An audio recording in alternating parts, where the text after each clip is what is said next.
Hi friends, ఎలా ఉన్నారు? బాగున్నారు. నేను మీ మౌనిక ఎంకేఎస్ యూట్యూబ్ ఛానల్. ఈరోజు మిత్రభేదం గురించి తెలుసుకుందాం. సంజీవుకుని గాయము. ఓకేనా ఫ్రెండ్స్?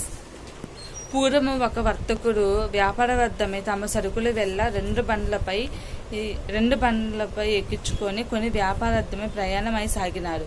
అట్లు పోవుచుండగా ఒకనొక అడవి మధ్యమున ఒక వర్తకుడు ఎక్కన బండి కూలిపోయినదనమాట.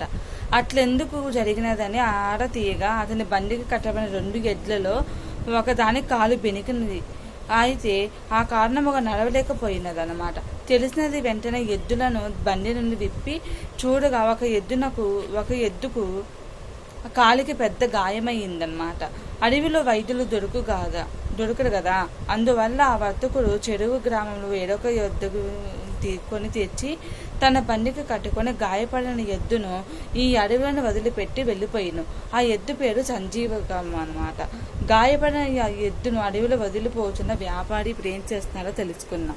పాపము ఆ సంజీవకము ఒంటరిగా 2-3 రోజుల పాటు అట్లే ఆ అడవిలో పడి ఉండెను.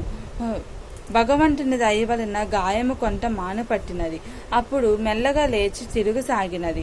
అడవిలో దానికి కావలసినంత పచ్చిక లభించినది.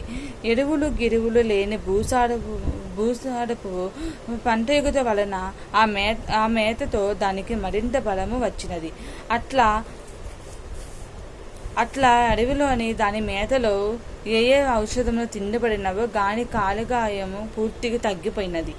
దానితో తెగుబలిన ఆ ఎద్దు అడవిలో స్వేచ్ఛ విహారం గావించు పెద్ద పెద్ద రంకెలు పెట్టుచు విచ్చలవిడిగా సంచరించసాగినది.